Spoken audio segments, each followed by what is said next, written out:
Nous allons aller à la rencontre de ces personnes sans qui cet événement n'aurait pu avoir lieu, tant du point de vue de l'organisation que des activités proposées. Qu'elle vienne, ma pirogue nous attend.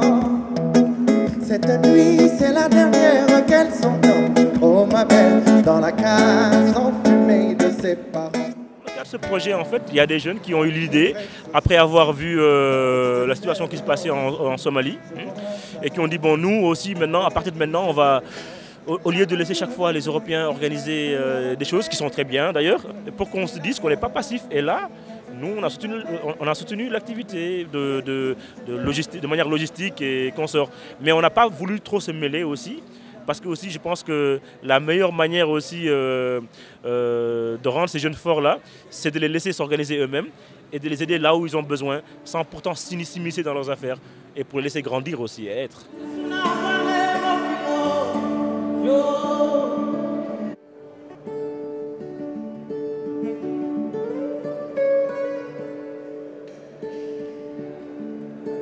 Ce projet ici, c'est différent. Moi, je suis juste venue pour animer le débat. Pour eux, ce projet, c'est vraiment pour donner de l'argent à un projet spécifique qui est pour le sud de la Somalie, donc à la frontière avec le Kenya, pour la construction des puits d'eau. Moi, personnellement, en tant que journaliste et chercheuse, je vais aller à la partie nord de la Somalie. Et c'est une partie qu'en 1991, ils se sont déclarés indépendants. Du reste de la Somalie. Donc c'est au moment vraiment que tout a éclaté, que c'est depuis ce moment-là qu'en général il n'y a pas de gouvernement en Somalie.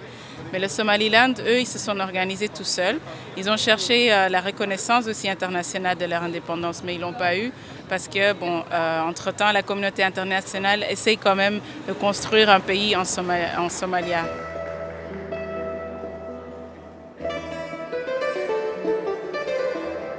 Nous avons eu plusieurs groupes belges, marocains, et il manquait un peu l'aspect africain. Et comme je suis quand même assez proche avec Olivier et Peggy et Freddy Massamba, je les ai invités à venir chanter ce soir. Et vous, quel était votre intérêt à venir de Paris jusqu'ici pour cet événement? Non, l'intérêt est surtout d'abord très très positif parce que moi je suis toujours un artiste qui prône la paix, qui prône toujours la bonne vie à tout le monde. Et quand je suis cet événement de la Somalie, et ça m'a tout de suite parlé. Vandaag gebeurt er iets in Somalia en er is niet zoveel humanitaire mobilisatie zoals in Libië bijvoorbeeld en voor andere dingen. Dus jullie weten heel goed dat hulp eigenlijk gemotiveerd is door andere interessen. Dus jullie zijn de toekomst, jullie kunnen de verschil doen en niet de internationale gemeenschap. Au programme de cette journée, des artistes nationaux et internationaux, à l'instar d'Olivier Chimanga, venus apporter son soutien, des slameurs venus apporter leur verbe à cette noble cause, des stylistes, des débats et bien d'autres choses encore qui peuvent plaire à un public large.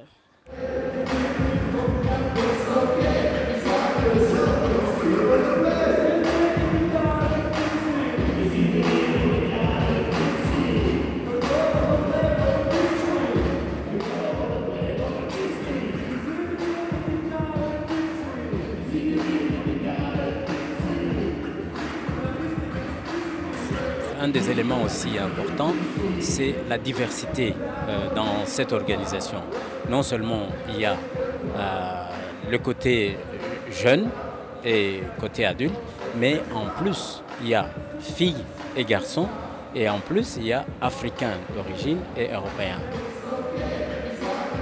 La Somalie, c'est vraiment un cas intéressant parce que, par exemple, au début des années 90, quand il y a eu les Américains qui sont allés en Somalie, ils n'étaient pas dans la partie nord non plus. Donc déjà du début, vraiment, ce coin a été un peu laissé tranquille, disons. Mais bon, souvent aussi, les gens se sentent un peu négligés. Mais à la fin, on voit que les gens, quand il n'y a pas d'aide qui arrive, bon, là aussi, je parle d'aide politique. Et aide politique, c'est aussi une forme de se mêler. Donc, c'est très important de voir quel type d'aide est-ce qu'on donne. À un moment de crise totale, je ne crois pas qu'on doit se poser la question on va donner de la nourriture ou pas. Mais à la fin, quand même, on doit se poser la question c'est comment on donne la nourriture. Est-ce qu'en ce moment même, on est aussi en train de casser un peu le marché local. Et la même chose, c'est aussi quand on veut construire la démocratie, disons, ce n'est pas quelque chose qui marche de l'extérieur. Et la Somalie, c'est vraiment un bon exemple. Parce que pour Mogadiscio, c'est déjà des grandes conférences qui se sont faites à Nairobi, à Addis, avec beaucoup d'argent des Nations Unies, beaucoup d'argent occidental.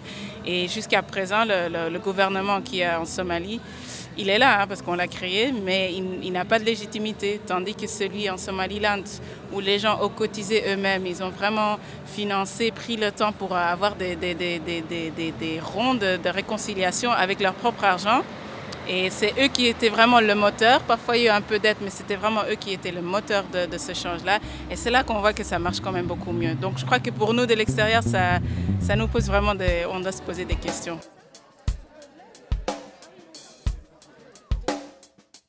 Et pouvez-vous nous dire pourquoi avez-vous voulu être présent aujourd'hui à Words for Somalia? Comme je l'ai déjà dit, que ce soit sur le site de Reine Héroïne d'Afrique ou sur Facebook, où je partage beaucoup avec les fans de Reine Héroïne d'Afrique, ici, on vient parce qu'on voudrait soutenir un pays qui souffre, un pays d'Afrique qui souffre. Malheureusement, ce que je constate, en tout cas, ça c'est une constatation personnelle et c'est quelque chose qui m'attriste. Je trouve qu'on n'est pas assez solidaires, en tout cas, nous, entre Africains. C'est quelque chose que j'ai même constaté aujourd'hui. Je vois plus d'Européens que d'Africains. Et il y a quelque chose qui ne va pas à ce niveau-là. Moi, si je suis venue, c'est parce que je ne me dis pas que je suis nigériane ou congolaise et que je n'ai rien à voir avec la Somalie. Je me dis je suis africaine. Et là, on vient pour soutenir un pays d'Afrique qui est la Somalie. Et malheureusement, on ne voit pas grand monde. Je pense peut-être parce que la communauté somalienne en Belgique n'est pas si nombreuse que ça. Donc c'est peut-être ça, parce que si c'était pour soutenir le Congo, peut-être qu'on aurait vu beaucoup de Congolais. Mais voilà, moi je suis venue parce que je me sens africaine avant tout. Reine et héroïne d'Afrique, tout un concept? Oui, en fait, Reine et héroïne d'Afrique, c'est une structure avant tout. C'est une structure qui a plusieurs activités, donc des activités d'écriture, des activités, des activités publiques. Il y a très peu d'endroits où on peut trouver cette documentation à propos de ces femmes qui ont marqué l'histoire noire. Pouvez-vous nous donner l'adresse de votre site? Alors, pour l'instant, vous pouvez aller sur www.reine-héroïne d'Afrique, donc reine au pluriel, héroïne au pluriel, @doumby, qui s'écrit DOOMBY.com. D'accord, parfait. Donc en fait, ce sera 2 sites différents.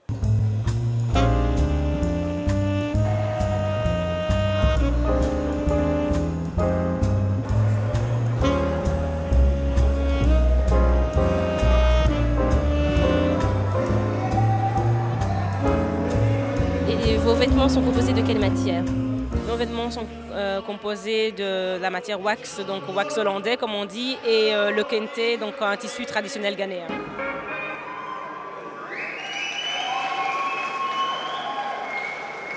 Vos créations?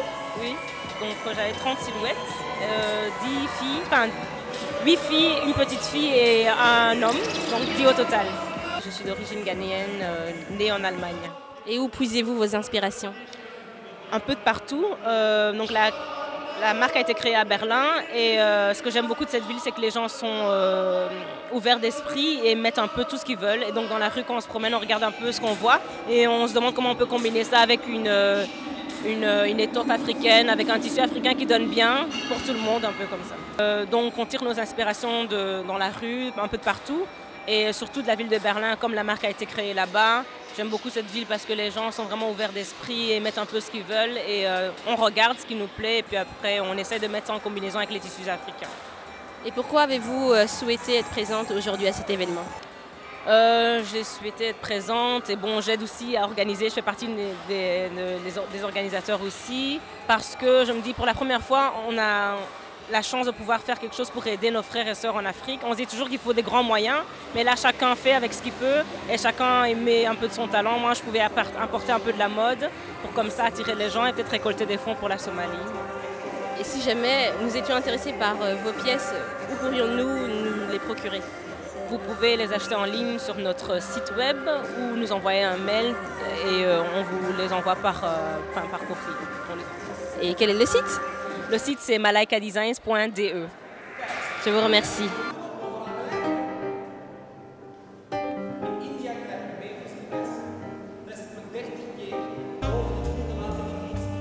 Tout le monde travaille gratuit, tous les artistes ici viennent gratuits. Donc il faut vraiment l'aide de tout le monde et surtout cette initiative vient de jeunes, donc ça c'est extraordinaire. Des jeunes, oui, mais bien sûr, des jeunes, des vieux, c'est tous la même chose, tu vois. Il y a des gens qui bougent, il y a des gens qui parlent. Et si c'est des mots pour Somalia, mais on va faire l'action après ça aussi. On a pensé à beaucoup de noms, mais on a pris Words for Somalia. C'est une façon d'exprimer les problèmes qui se passent en Somalie. Ce sont les jeunes qui ont pris l'initiative ici aujourd'hui, les jeunes africains d'Anvers, quoi. Et deuxièmement, on avait un journaliste, Stan, du VRT. Lui, il venait juste de rentrer de Dadaab, de Kenya. Il a expliqué un peu aux gens c'était quoi la situation et vraiment donné un peu d'informations de background. Comme ça, les gens ont pu suivre comment a commencé la famine, c'est quoi la définition et tout ça. Donc un peu pour informer les gens. Et troisièmement, ce qui était encore le plus intéressant, on avait une Somalienne qui est ici en Belgique depuis pas mal de temps, mais elle nous a pu donner aussi une image différente de la Somalie parce qu'elle se souvient encore de son pays quand c'était vraiment un pays magnifique et tout. Et donc elle a vraiment insisté sur les jeunes et la jeunesse et que c'est sur eux qu'on doit vraiment mettre toute notre attention parce que c'est le futur, quoi.